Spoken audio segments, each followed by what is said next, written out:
सत्यम गांधी आयुक्त यांच्या अध्यक्षतेखाली पंडित दीनदयाळ उपाध्याय यांनी मांडलेल्या एकात्म मानवदर्शन या मौलिक तत्वज्ञानास या विषयांवर ज्येष्ठ संपादक अरुण करमरकर यांचे व्याख्यान आयोजित करण्यात आले।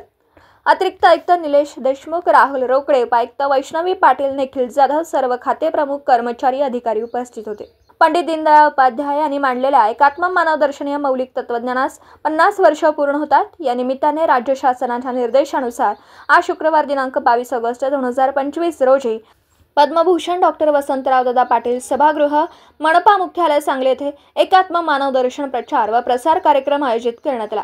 अरुण करमरकर यांनी आपल्या व्याख्यानाचा सुरुवातीला एकात्म मानवदर्शन प्रचार व प्रसाराबाबत थोडक्यात विचार मांडला। प्रशासकीय रचनेचे कर्मचारी, अधिकारी, करदाते देखील महत्त्वाचे घटक असल्याने देशाच्या प्रगतीचा आढावा घेत असताना एकात्म मानवदर्शन प्रचार व प्रसार माध्यमातून विचार मांडण्यात येतात। 19व्या शतकाच्या सुरुवातीला औद्योगिक क्रांतीच्या काळात मोठा भांडवलदार हा एक घटक उभे आहे आणि दुसरा घटक म्हणून कामगार वर्ग तयार झाला। शोषणाचा इतिहास तयार झाला, त्यास विरोध करण्यासाठी साम्यवादीचा जन्म झाला। प्रशासन हे मानवी जीवनात बदल करणारे माध्यम आहे, म्हणून एकूण मानवी जीवनाचा विचार एकात्म मानवदर्शनमध्ये पंडित दीनदयाळ उपाध्याय यांनी मांडलेल्या एकात्म मानवदर्शनामध्ये औद्योगिक विकास बरोबर श्रमाला प्रतिष्ठा मिळाली पाहिजे असं नमूद केलं। निलेश देशमुख, अतिरिक्त आयुक्त यांनी आभार मानलेत। सर्व विभागाचे कर्मचारी, अधिकारी उपस्थित होते।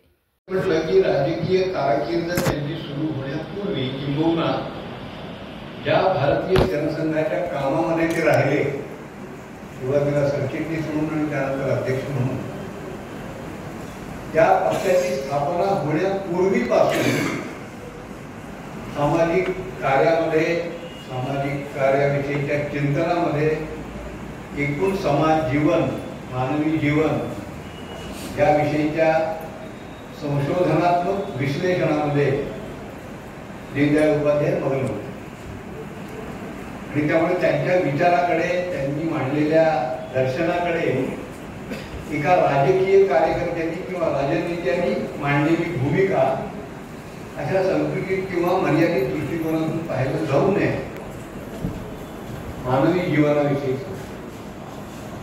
त्याच्याशी पूर्णपणाने सहमती नव्हे तर साधर्म्य व्यक्त करणारं चिंतन हे त्यांच्या काळातल्या अन्य अनेक विचारवंत राजकीय कार्यकर्त्यांनी मांडले।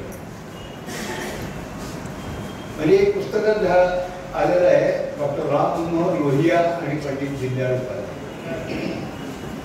आपण राम मनोहर लोहियांचं नाव ऐकतो आणि स्वाभाविकपणाने स्वातंत्र्य काळातला समाजवादी पक्ष, स्वातंत्र्य मिळण्यापूर्वीपासून स्वातंत्र्य मिळाल्यानंतरही काही काळ अत्यंत प्रमुखपणाने राजकीय वर्तुळामध्ये ज्याच्या अनेक नेत्यांची नावं ही सक्रिय होती, बाबू जयप्रकाश नारायणांपासून अशा समाजवादी पक्षाचे नेते राम मनोहर लोहिया आणि 1952 साली स्थापन झालेला, म्हणजे स्वातंत्र्यानंतर स्थापन झालेला भारतीय जनसंघ, त्याचे महासचिव पंडित दीनदयाळ उपाध्याय। परंतु या दोघांच्याही समाजविषयक चिंतनामध्ये खूपच साधर्म्य आढळून येतं आणि त्या साधर्म्याचं प्रमुख कारण मला असं वाटतं की त्या दोघांचाही विचार पूर्णपणाने भारतनिष्ठ आणि भारतीय विचार परंपरेमधला जो प्राचीन धागा आहे त्या धाग्याच्या जपणुकीची भूमिका दोघांची आहे।